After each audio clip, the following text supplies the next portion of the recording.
Hey Redditors! Welcome back to our channel.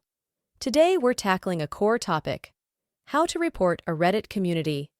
Whether you've come across inappropriate content or a community that violates Reddit's guidelines, reporting is key to maintaining a positive online space.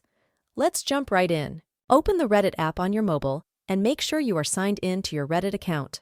By opening the app, look for the three lines in the upper left corner of the screen.